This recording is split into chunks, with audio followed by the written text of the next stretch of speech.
Welcome to Unsilent with your hosts Dave and Brian. This is not another current events podcast. We're digging deeper, diagnosing, and discussing what's really going on today, how we got here, and providing observations for future generations. Welcome to Unsilent. We're Brian and Dave.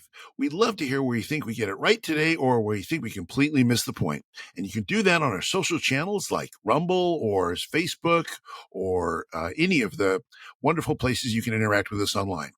So, Brian, what do you think about the events of this week and what they say about society, apocalypse, all that? Well, as we're recording this, just a few days ago, we had Trump assassination attempt number 2, where they caught the guy with I don't know if it was an AK-47 or an SKS or whatever it was. So luckily they caught him, a few hundred yards away. So Trump hadn't quite made it through the golf course close enough for the guy to get a shot off. And then as you and I are recording this today, there was a car that was going to a Trump rally and got through security in the canine unit. Apparently the dogs sniffed out some explosives or something like that. So we're now averaging an assassination attempt about every 20.3 days, which is, and one of the things I find, there's tons of stuff to get into it about, but again, our focus here is not to report the news because people in the future who we're talking to, for those who are just tuning in for the first time, we're trying to chronicle what this moment in time is like for future generations, as they're no doubt going to look back and wonder what the heck was going on with these people.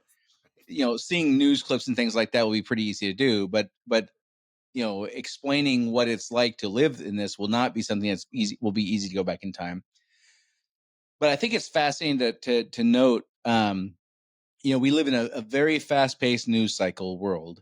Where 40 years ago something would be a topical thing for days or weeks, and now looking at the first Trump assassination, which, by the way, when it happened on this podcast, we were talking about the Trump assassination. I said, well, the first one anyway. And again, I'm not some prognosticator. I don't have any inside information, obviously, but it seems pretty apparent that there's a number of forces that would be happier if he was not around. So it felt weird to say that, not having experienced the second one, but it also didn't seem like way out of the realm of possibility that over the next 5 years that something else like that would happen. Anyhow. Right.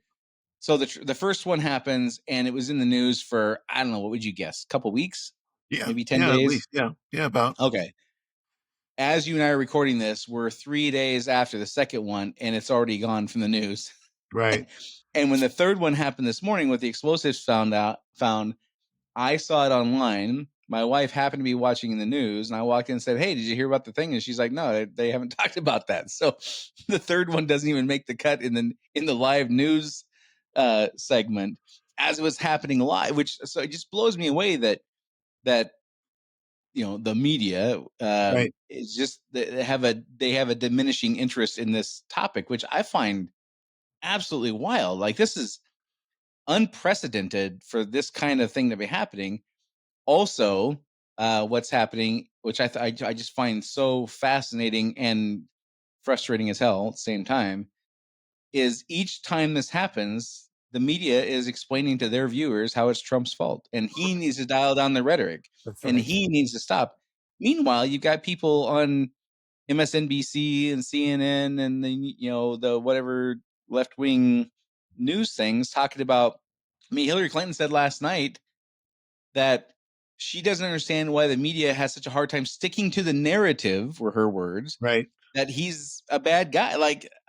I'm like, it's wild how as these things are happening, they're unprecedented. This is a level of violence and stuff that we're just not accustomed to.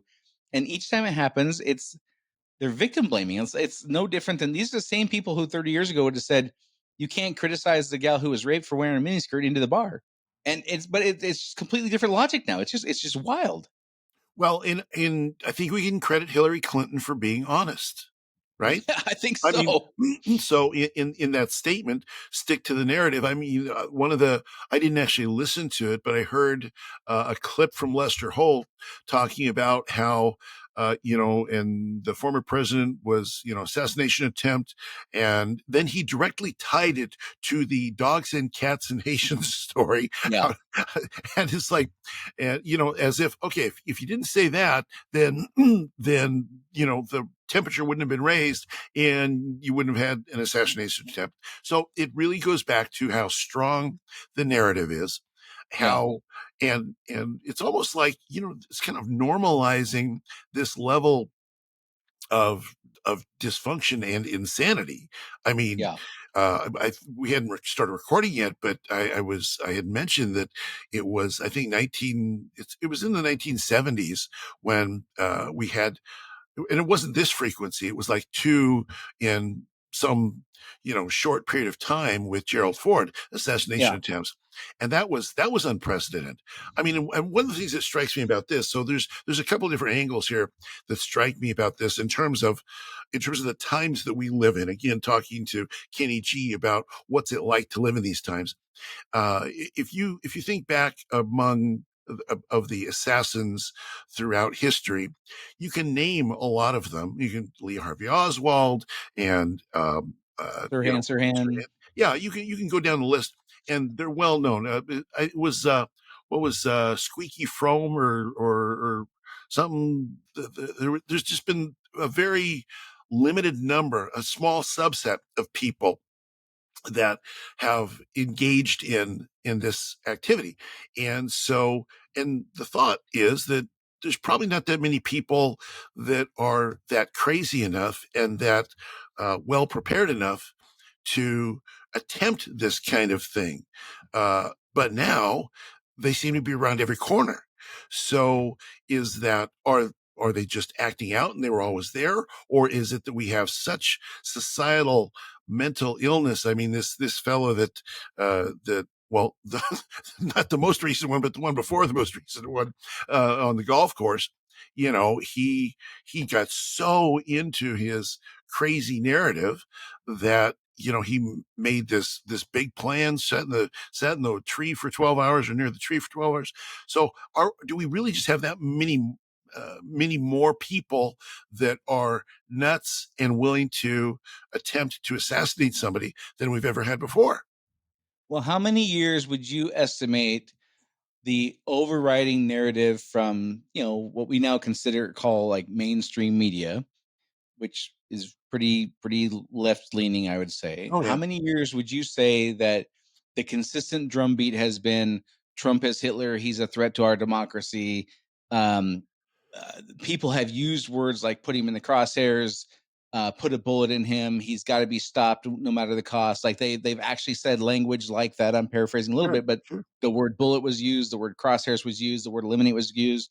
How would you describe to Kenny G in the future the frequency, the cadence, the severity, and the duration of those talking points? Well, it started when well, you could almost say it started when he came down on the escalator, Yeah, uh, you know, but it really picked up after he won the yeah, first time because their worldview was rocked. But the frequency and the shrillness and the just the intensity of it yeah, in the last 3 years has been off the charts, has just been off yeah. the charts. And it's getting more off the charts. The only Right. reason it's not more off the charts right now is because there's the obligatory period between assassination attempts when everybody's got to say, we got to come together, we got to cool it down. So Yep, there's a but small, after the first one, we had about a 48-hour pause. yeah, I'm that's not right. Well, I'm that's what I not mean. I don't think I'm exaggerating with that, by the way. No, I think there was about a 48-hour pause, right. and then it kind of, Picked up picked up, again. Yeah, not where it left off, but it picked up on, if it was a 10 before the first assassination, we had a 48-hour pause, and then it kind of picked up at around a 6 and then yeah, ramped back up. right, But this time, within 48 hours, Hillary Clinton saying like she doesn't understand why the media won't stick to the narrative, and like, right, we didn't even have time for a pause. right, So the severity, the intensity, the frequency, like I think I saw somewhere 84% or 86% of the press about him is negative, and it's at this ultra high intensity, Right. It's been now going on a decade. And then I'm reminded of this. I'm going to read this quote from Malcolm X. The media is the most powerful entity on earth. They have the power to make the innocent guilty and to make the guilty innocent. And that's power because they control the minds of the masses. So Hmm. that's I don't know, he was killed in 62, or Yeah. when was he killed? Something like that. It was when I was a kid. Whatever. Okay. So we know that the media has this influence. We know that Trump's stuff is 86% or whatever negative at the highest intensity, now the longest duration, the most frequency that we've ever experienced. Right. And so if he's an existential threat to democracy, if he is Hitler, if he's all these things, that leaves the listeners with only two choices. Either the media is exaggerating or lying, Right. in which case you dismiss it, or if you believe it, you would have a moral obligation to like do something about it. Like if you could Sure. stop Hitler when he was 12 years old and save 6 million Jews from being incinerated, and you could Right. save the millions of people that were killed in all fronts of the war between Russia and Germany and the Allies and all that kind of stuff. If you had the ability to do that, knowing what we know now, you would have a moral obligation to stop that. So those are the only two choices for the listeners. Either you believe that they're full of crap or exaggerating, or you have a moral obligation to do something, not necessarily like to this degree, but do something Right. to stop that. That's the only choices you have. And do you think the media realizes that? Yes, I do. I have become cynical enough that I believe that they know exactly what they're doing. Because I I mean, these are not stupid people. These are Right, not, exactly. They're not these are dumb. not dumb people, and they have to realize that that level of rhetoric and they're convincing people. They have persuasive powers, and with that level of authority in people's lives, and some people just get all their, they adopt their worldview for the media, whether it's ABC, NBC, CBS, or TikTok. If when it's that intense, then what do they think is going to happen? I mean, really, what do they think is going to happen? Well, and you see, like, just I didn't say them this time like I did the first time, but like in the podcast we did after the first assassination, I read through the headlines from CNN and the New York Times and all those things, and they were very dismissive. This time there was things like the apparent attempt for Yeah, they work overtime to not use the word assassination. right, Adam Schiff said something about the encounter on the Gulf, whatever it was. I can't remember the language he used, but they're burning a lot of calories to not use the word assassination right, attempt. right, And so I do believe that there's some, probably I would say a minority in the media who knows that they're exaggerating and they just want the ratings. But I believe now that the majority of them have to know the impact this is having, and if they just keep doing it enough, they will finally reach somebody who will take care of it. And I just I can't even believe I'm speaking like that. But I'm being as honest as I can. I to think about, like, when I was in high school watching Tom Brokaw on the news, like the idea that he would have this kind of nefarious intent, and how it would just yeah. never occur to me. It would just, if you told me that, I would be like, come on now, you're crazy. You're tinfoil hat guy. And now I kind of feel like maybe I am tinfoil hat guy, but what's the alternative plausible explanation? Like, these are not dumb people. Well, and I think if you kind of burrow into their brains, what you end up with is uh, Trump is, and we've talked about this in the past, but Trump is an existential threat to not just a candidate or not just, a simple narrative, but he's an existential threat to the entire narrative because he is not part of the prescribed system, the priesthood of collusion between government and media and institutions and all of Yeah. that. He's outside of that, and so therefore he really is an existential threat. And it would seem to me that that is the justification. That I mean, I doubt if you talk to any of these people, they'd say they want him assassinated overtly.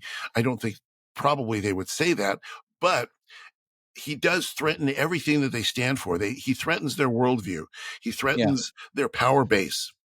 I think what I think I'm going to oversimplify this because of time, obviously, and the interest level of a listener and paying attention to what I'm about to say. I think there's multiple facets to this, obviously, but I think a significant part of this is he upsets the apple cart, in meaning the media, the bureaucrats, the government, the blob, the new world order folks, the folks over what's that, WEF.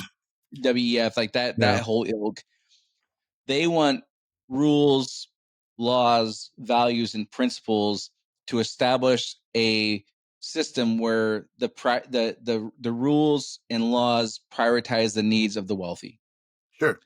And Trump is bringing to the table rules and laws and values and principles that prioritize the needs of the average, middle class person. And those are completely at odds with each other.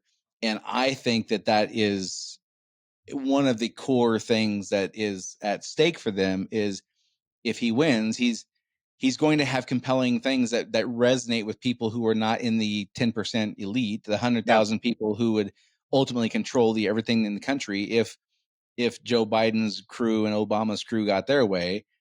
He wants to kind of conserve kind of what we had, which is a country built upon fundamentals that help people who work hard and have talent and are innovative and things like that to prosper regardless of their status. And that's not what they want. And I think that's one of the, not the, but one of the core things that I can kind of point my finger to and have specific examples of what the real conflict is. There's other things that I have an inkling for, but I don't understand to a very high level because there's just so much information and shrouded in mystery and all that kind of stuff. But it seems that he is an existential threat to what they're trying to create. I fully believe that they believe that, but the way yeah. they articulate it is, kind of, giving the mouse the free cheese and like, hey, don't worry about it. We got you covered. Don't worry, but pay attention over here. And does that make sense? Well, yeah, it does. And I think the level of threat that he is not confined to him alone. I think part of the problem is if he wins again, then that will normalize, if you will, Yeah. the sort of anti-establishment, position. And it's one thing for them if he won once and they can say, well, he won, but now he's gone and everything can go back to normal. Yeah. It's another thing altogether if it's like, well, there's a significant portion of the populace here and elsewhere, because this whole populism thing is not just a U.S. based thing. I mean, it's Yeah. global now. If the people uh, believe that they don't need the elites, they don't need all of their institutions then they will keep electing people that are distasteful and that send mean tweets Yeah. and don't abide by the rules based order that's been set up. And so Yeah. that's even post Trump. That's really I think the big thing. He said it. He says, in his own Trumpian way, he says, well, they're not just after me. They're really opposed to you. And Yeah. he's right. I mean, Yeah. he's right. Well, you look at, I mean, before him, like you had about as middle of the road, maybe even a progressive Republican like Mitt Romney. Romney, yeah, When he was running, he was going to put him back in chains. Like it doesn't matter who the candidate is. When right, when DeSantis was leading the polls, DeSantis was Hitler. It right, doesn't matter who the conservative is. Like they're antithetical to this elite top down structure that they won. And so whoever the candidate, Trump just happens to have thick enough skin and enough money that you can't cancel him. yeah, He just has endurance that they are not accustomed to, and I think that they were truly shocked when he won and yes, really underestimated how much his message would resonate with average folks, and how many of those average folks, just like in sheer volume and numbers, yeah, would show up to like voice their opinion on that. I think because the narrative on CNN is, well, most Americans want this and most Americans want that, and when you have an election and the guy who you're saying that the vast minority of folks wins, like that shoots a hole in that pretty quickly. Well, and as I think about this, you think about it historically speaking, this for 40 years or more after World War II, there was a march in one direction, a march towards the establishment, towards the blob, towards the, centralized control and all that. And really back in the early 90s, this sort of everyman rebellion started. You had the contract with America, Newt Gingrich, and the turning of the House for the first time in 40 years, something like that. Yeah. You had this ongoing, and so I think that the sort of this elitist project has been unwinding for quite some time, but it hasn't been unwinding. Bill Clinton, when he realized he was a smart guy, he is a smart guy. But he realized after he lost the Congress, he said, "Well, the era of big government is over in the Yeah. in the middle '90s." And so it's been this, and this has been the tension. There was just a seed back in the days of Gingrich and Clinton that has grown into this thing. And I think honestly that Trump represents to them, to the folks that are the kind of the new world order. I don't particularly like that term, but there you go. It works. Yeah.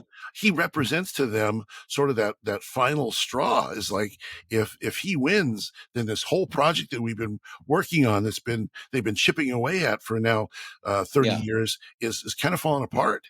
And so Well, there's very specific things that they have said they want to pack the Supreme Court with more yeah, justices oh to yeah, make sure they get what they want there. They want to do it with filibuster to change the way laws are passed.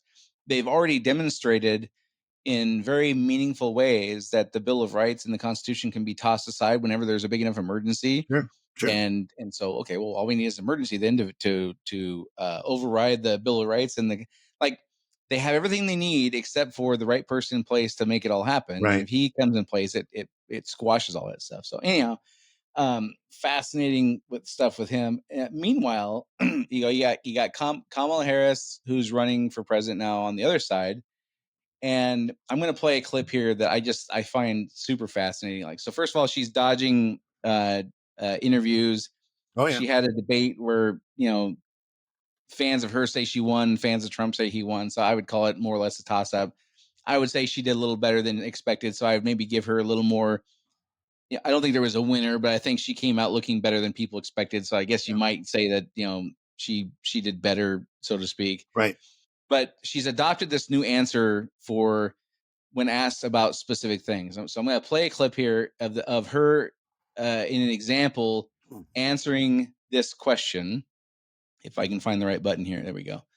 And then I want to talk to you about how this would work in the real world. So here is Kamala Harris answering a very specific question. Talk about bringing down prices and making life more affordable for people.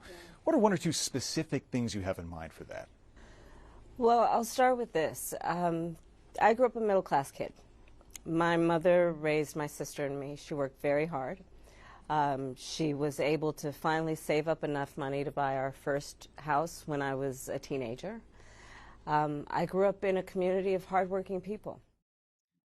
All right. So this is her new standard answer for anytime she's asked a specific question, especially relating to inflation, which has gone from whatever 1.9% when Biden took office to 9%, and then it's been trickling down ever since then. Yeah, To anything having to do with economics and like inflation, price of goods, cost of housing. Like this is her new patent answer that she developed in the debate, right. right?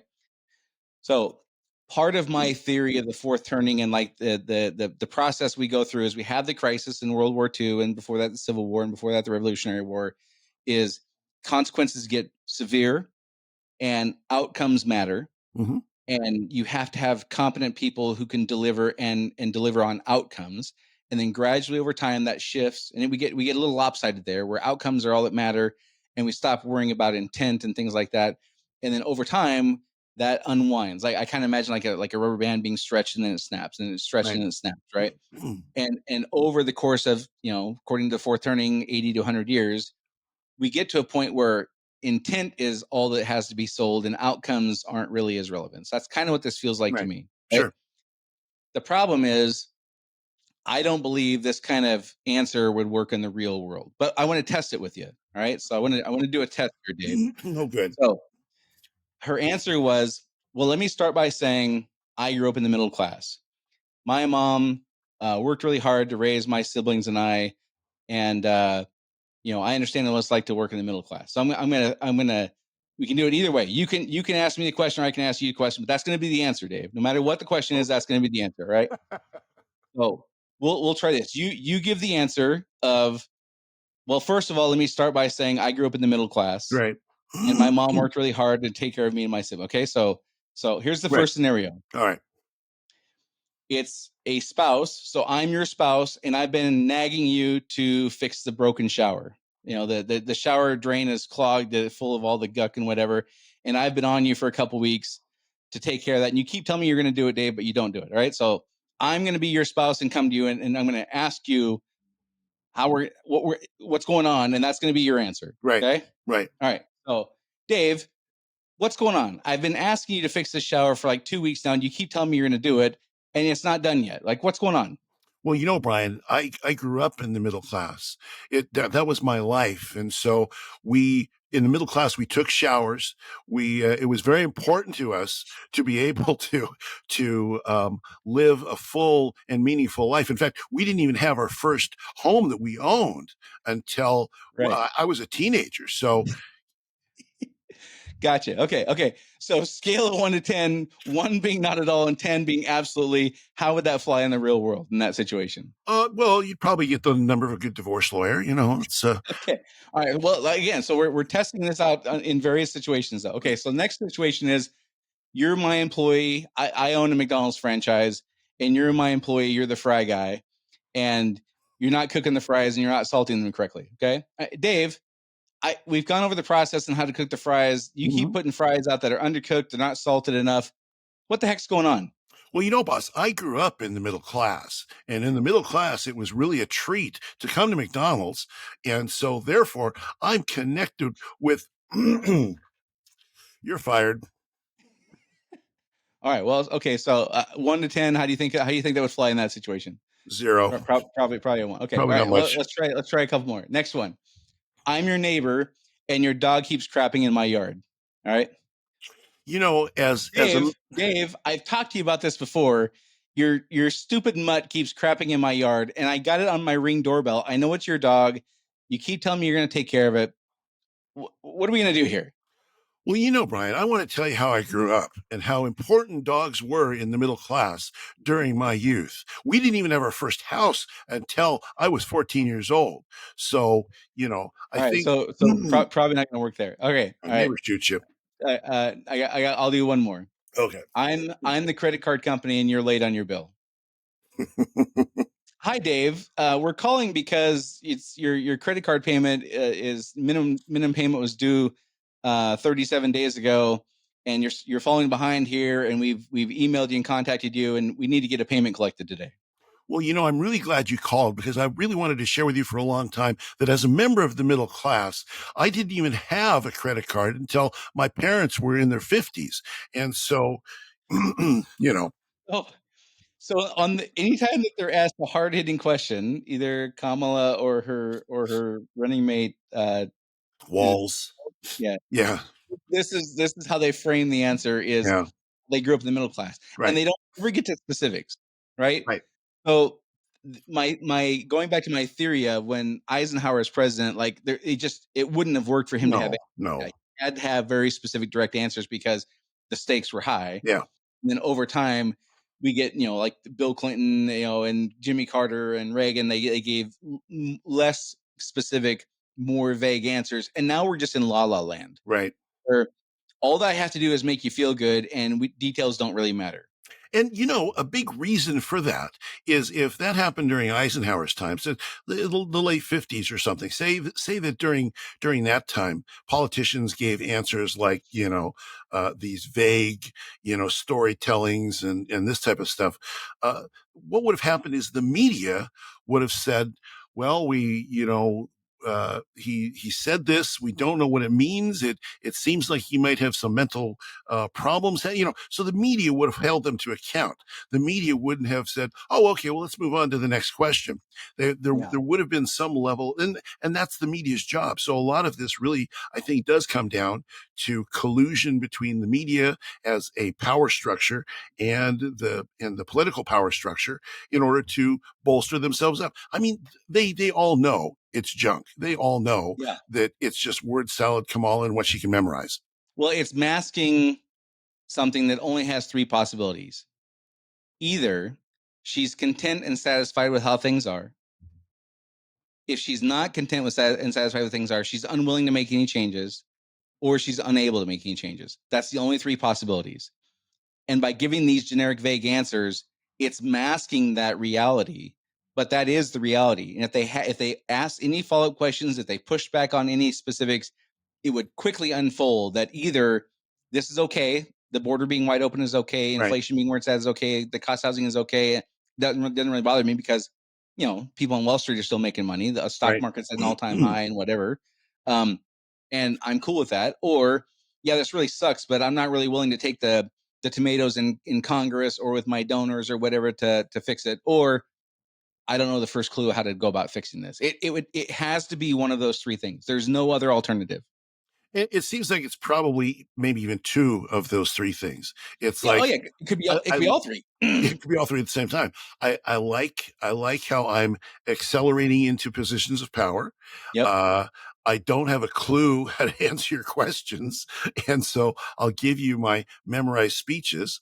And then like in these situations, and I'm not the other guy because the other guy's Hitler, so I think you can combine all those things together and say, it used to be that people would aspire to leadership because they thought they had something to offer that would be meaningful. I mean, I think Reagan, I think probably even Carter.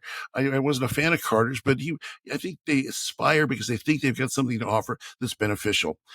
Now, I think a lot of it is not at all that. I think it's like I want to build my resume. I want to take this path. It's just a career path, and whatever I got to do to get there is all I'm going to do to get there. Yeah, any outcome is acceptable as long as Trump loses because Trump's Hitler. Right. Like that's Right. the message that they have. And yeah, you got to work 1.5 or 2 jobs to make the ends meet. But gosh, I know that sucks, but it's not as bad as Trump winning because Trump's Hitler. Right. I know inflation is up to what they say it is versus what it really is. Like I think food is up 20% over 4 years. Yeah, it's like something. Insurance, I think, was 28%. Housing is like 30%. These are I don't have memorized, but they're significant numbers.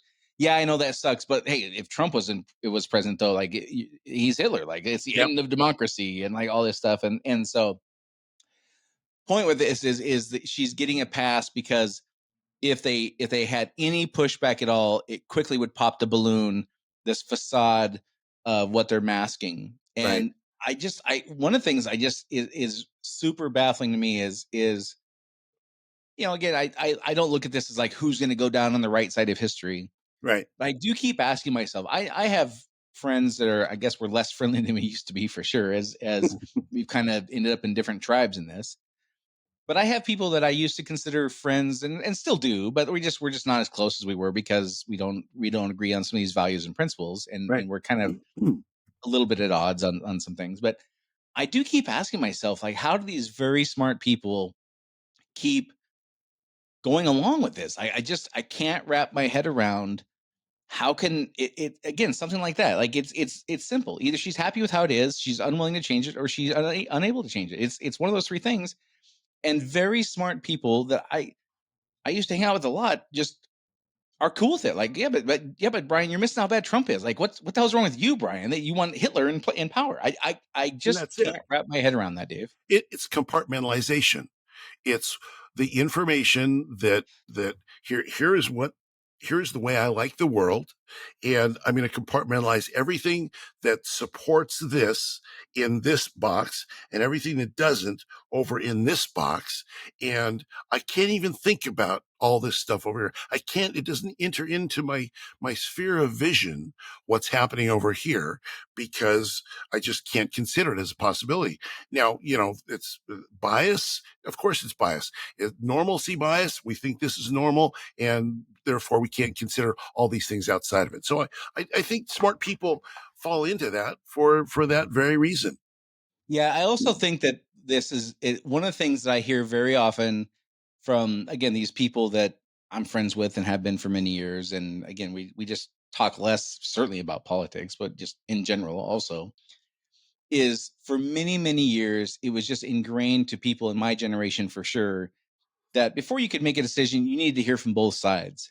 Right. And I think the fundamental shift that's happened in how I see things versus how they see things is they still believe that all the politicians, all the bureaucrats, all the media, all the power centers still are looking out for the best interest of the country. And by that meaning average citizens. And I've come to believe that the both sides are both sides of a force and an entity in the Leviathan, the blob, working against the interests of the average citizen. And so it's no different than, us being at war with Russia and me first wanting to talk to their army and then their navy so I can get both sides. Like I don't care about what they think. They're both against me. Right.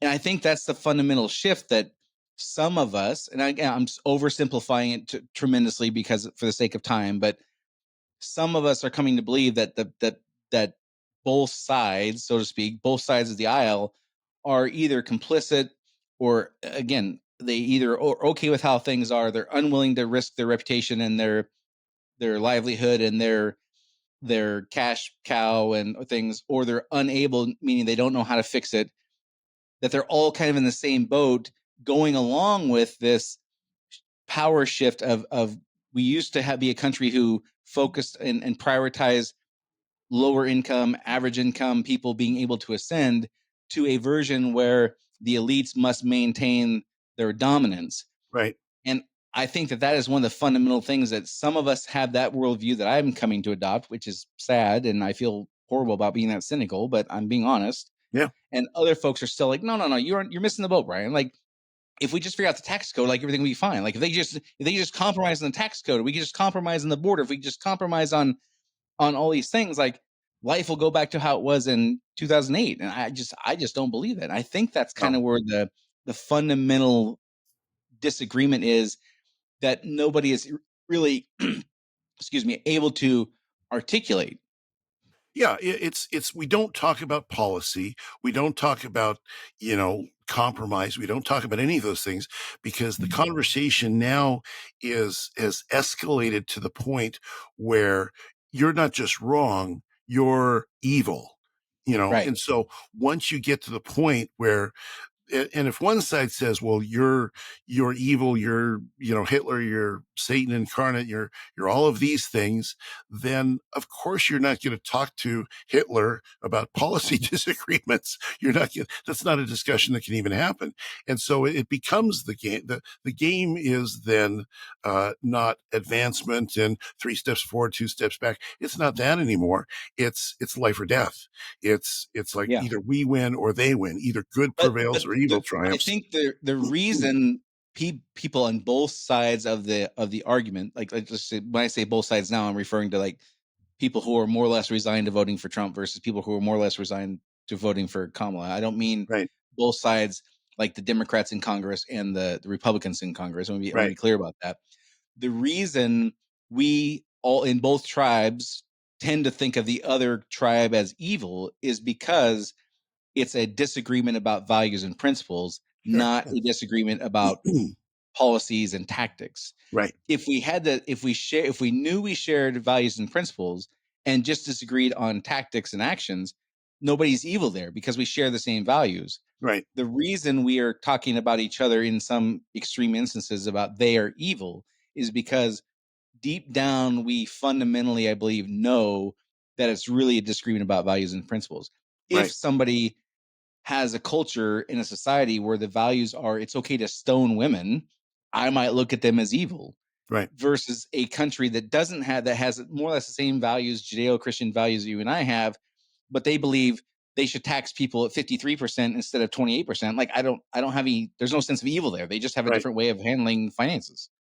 Yeah. And I think, I think what happens too then is once you get to that point, then you assign everything that they do, your opponent, as being motivated by evil. So Right. let's circle back to this guy that did the the attempted assassination on the golf course. So one of his big beefs was he spent a bunch of time in Ukraine, and he thinks that Trump is going to pull out of Ukraine, is going to compromise with Russia, and that's going to be like, Armageddon or something like that. It's not going to be in that situation, that motivated him to such a degree that he thought it was his duty to assassinate Trump. So in the past, we would have had discussions. Vietnam, I mean, there was, obviously that was very contentious, or Korea, that, not quite so much.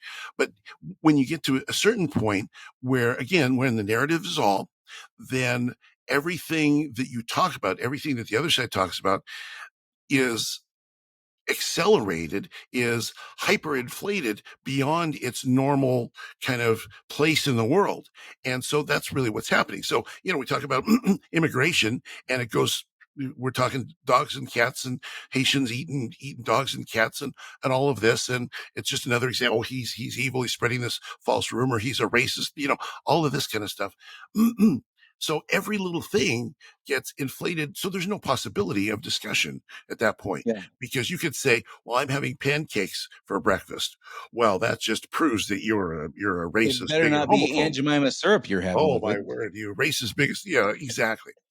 I think that's part of that's why we can't come back from this without some kind of grand crisis for us to all come together around and overcome, because it's just not, there's no common ground. Okay. Meanwhile, on a lighter note, I won't show the picture because most people who tune into this are listening on audio only, but it's pretty easy to find. You could just Google or do an online search for Biden wearing a Trump hat. Oh, Have you seen the picture of him at the I don't know if it was a rally or if it was just a presidential I heard meet about and it. I greet? didn't see I it. don't know what it is, but he was at a place and a guy in like a Trump shirt had a Trump hat Right. and was like in the front row, and they had a little dialogue, a little banter back and forth about the guy, but the guy basically says, "Here's a Trump hat," and he had him sign it, like Joe Biden autograph it, if I remember right. And then the guy basically says, "Put it on," and Biden says, "Oh, no, I'm not going to go that far," and then he puts it on. And so they had this video and now a bunch of pictures of Biden wearing a Trump hat at this rally. And then there's another picture of him walking up the stairs of Air Force One carrying a red hat. Now, I don't know if it was a Trump hat or not. I have no idea. I don't know. You just see him, like the hat's facing down, so you can't see what's on the front of it. But I'm just looking at that. I'm like, this is wild. Either that, again, now there's only two choices here. Either he's so out of it, Biden, that he is just oblivious to like what he's doing, or he is not out of it and he's sending a message. Like, which of the two? I mean, if there's a third possibility, like, let me know. But which of those two do you think it is, or if there's another one, and like which do you think it is? Honestly, Brian, I think that one's a 50-50, because I mean, I think he's furious that he basically had, he's blackmailed out of the presidency with the 25th Amendment. So I don't think, I mean, Trump said it the other day that Biden hates Kamala. I think that's probably true. Yeah. Because he had the most powerful job in the world essentially snatched away from him. I mean, he's obviously out of it, but it could also be, I think it's 50-50. It could be either one. He could be he's out of it, or it could be that he's just like, I mean, take he's this, basically been Kamala. MIA since the coup. Yeah, you don't even hear of his him. name anymore. Yeah, I mean, he's he spent, I don't know, it was like 21 days or 19 days or something like that on vacation between California and the Delaware beach, right? Yeah. The theory I keep hearing as most the people who are putting this forward are not saying it's a certainty. They're saying this is the most plausible theory. Right. Is that the Obama, Clinton, Pelosi, Schiff, not Schiff, who's the senator, always wears the glasses at the end of his nose, Schumer. Yeah, that ilk wanted Biden out, and Biden didn't want to go. Right. And they basically told him, like, you either go or we're going to 25th Amendment, whatever. Yep.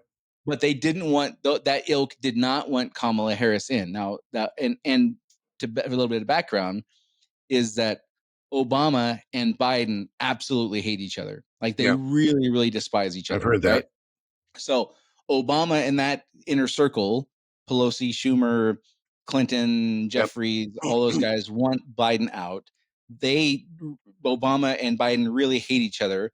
So Biden takes some time to think about it for a couple days, decides he's going to leave, puts out that weird announcement that he's stepping down, and Right. then immediately endorses Harris, boxing them in to supporting Harris, which none of them wanted. And he Yeah. equally hates her as much as he hates Obama. But this was him giving everyone the giant middle finger on the way out the door. Yeah, which wouldn't And surprise me. I mean, that's kind of his. and then now, fast forward a couple months from that, and here he's wearing a Trump hat. So he gave the middle finger to all of them and supporting her, and now he's kind of undoing her It could be. campaign in little subtle ways. Like I could, and he's known as being a very vindictive, petty Oh yeah, guy, yeah, Biden. yeah, Which so all that kind of fits. So the theory being put out is like nobody's saying like this is a certainty, but this fits with all the known pieces as yeah. being the most plausible explanation. And it's just wild that at that level there's that level of like, seventh grade pettiness going on. Yeah, yeah. Although I'm not surprised. I mean, the more that I learn about the institutions and the dysfunction and between senior level people that control billions and trillions of dollars and nuclear weapons and all this, the more that you could trace it all back to high school antics. And Yeah. it's like, who are you going to get seen with? And Yeah. did you know that like Stroke and Page, did you know that they're dating? Well, Yeah. maybe we can do this Crossfire Hurricane thing together. It's just Seventh grade popularity contest. It seems like it's what all it is. Yeah. Yeah. You One thing think I that, forgot to mention that when I talk about the media in the Trump assassination, I hate to circle back to that first topic again, but this is just, I think this is so idiotic and just cruel and but indicative of the times. yeah, The New York Times described Ruth or Routh or whatever his name Yeah. is, the guy who was at the golf course with the whatever it was, rifle. yeah, How they described him the day after, within a couple days. Here's the New York Times description of who he is. Mr. Ruth has been a serial crusader for causes large and small, dating back to at least 1996, where he campaigned against graffiti in Greensboro, North Carolina, where he lived for decades. In July, he urged President Biden and Vice President Kamala Harris on the social media platform X to visit the victims of the assassination attempt, blah, blah, blah, blah. So he's a crusader for causes large and small. That's how the New York Times, the gray, whatever she is, and Gray like lady. Yeah. the gray lady and the whatever, the great decider of truth, whatever their Yeah. tagline is or whatever. This is how they described an attempted the alleged attempted assassin. Like that is it's just wild, Well, right? they'd say it the same way if he tried to assassinate Biden, right? Can you imagine if somebody tried to assassinate Obama? How they would? I mean, they would be a Nazi, a racist, a Oh, yeah. fascist, Yeah. all the isms. Like just it would be news for like until the guy was executed. Yeah, For 3 exactly. years. It'd Yeah. be front page every day. Exactly. They'd be interviewing everybody that's ever known. Yeah, exactly. Yeah. All right. No. Last thing that I think is pertinent this week, and I'm bringing this up for two reasons. One, because I think this is indicative of the times we live in, but also because I know you're a giant Howard Stern fan, and I know you don't talk about it a whole lot, but I know you well enough to know that you're a diehard Howard yeah. Stern I fan. don't tell anybody, but sure. So Howard Stern, became popular in the 90s. He was coined as the shock jock. Like he led that whole movement of people who did very outrageous things. Yep. Was very. I mean, I don't know if you could come up with a better illustration of a person who was anti-establishment. Oh yeah, yeah. I mean, he was Yeah. anti-censorship, anti any kind of thing that impinged on freedom. He's done famous things like calling into an FCC commission meeting where he asked him to define what not pornography, but indecency or something like Yeah. that. Like thumbing his nose, like the blackface, the portraying black people in very cartoonish kind of ways that again, he's just sticking his thumb in the eye of the establishment Right. all the time. Yep. Right. And as he's ascended to this very elite level, like he lives in a $50 million penthouse, it was $50 million like in like 2008, 2010. So it's probably $100 million now. Yep. He's hanging out with Hollywood elites like Jennifer Aniston and Jimmy Kimmel and things like that. Like he's gone from this guy who had very humble upbringings, was always kind of a nerd, a geek, an outsider, and now he's part of the in crowd. Like, Yep. and so here's what he says on his radio show. I think it was Monday this week. He says that he hates anyone who votes for Trump, and they're stupid, and I have no respect for them. And anyone who I don't hate Trump, I hate his supporters, and they should all stop listening to my show. Yeah. Now, to put it in context, in the late 90s, early 2000s, the bulk of his audience were blue collar construction worker, truck driver, kind of like these everyman kind of folks. Yep. And he built an audience sticking his thumb in the eye of the elites. Yeah. And now he's ascended to this, and he's more or less, I would say, a libertarian. Yeah. I've never heard him declare his. I used to listen to him every single day for like 10 years. I stopped listening probably 10 years ago. Yeah. Again, his values and mine were clearly not aligned, and so I kind of tuned out. I think he's a perfect illustration of that ilk of people who used to thumb their nose at the man, and now that they've become the man, they're thumbing their nose at people who want to thumb their nose at the man. Yeah. And I think that happens a lot in DC. I think that's people go to Washington, D.C. to make a difference and to do good. And they get sucked into the machine, and they enjoy their status, and they enjoy the money, and they enjoy all of that. And then at that point, you've got to protect yourself. You got to protect all the stuff that you gained. And so Stern's a perfect example of that. He used his everyman status to build his empire. Now he's got his empire, and he's not interested in the everyman anymore. No, he wants to hang out with Jimmy Kimmel and Jennifer Aniston. It's a story as old as time. Yeah. I can't think of a more perfect illustration of that than him, though, because he was so outrageous and so out there, just being in the thorn in the ass of all the people in powerful bureaucratic positions, from mayors to heads of NBC, like the Wall Street, like all those power centers. He was just an absolute thorn in the burn the saddle for. And then now he has become those people. He's become the man, and now he just wants to squash anyone who doesn't want to celebrate him as being this elite. It's just so fascinating to watch. And again, it's a story as old as mankind, which always brings me back to we tend to overthink and complicate these things. Right. We're simple creatures. We face simple issues. Yeah. And we just do the same thing over and over again, and round and round she goes. And we will through the next turnings and the next century and the centuries to come. Yeah.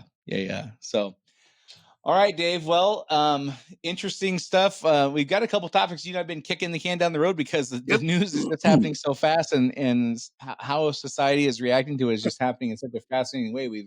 But those are regular listeners. We got a couple pretty what I would call fascinating segments coming up, especially if you like that Yuri Bezmenov one a couple weeks ago. We're going to do a similar thing on that's both enlightening and scary as hell at the same time. Yeah.